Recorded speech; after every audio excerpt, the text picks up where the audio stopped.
सतत चिंतयत माम जे जना परिपासते ते सानिध्यभिजुक्तानाम योगाक्षमम वहामि अहम।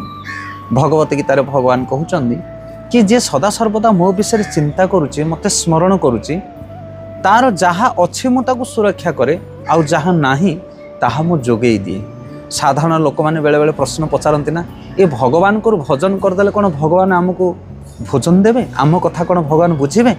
कर्म ही भगवान आमको कर्म करने को पड़ो।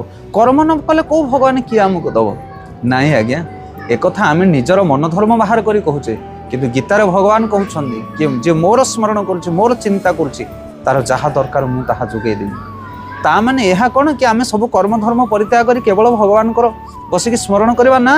जो माने भगवान को स्मरण करती से भगवान तांको शक्ति दियंती जे सब प्रकार कार्य को से बड़ दक्षतार सहित पालन करती।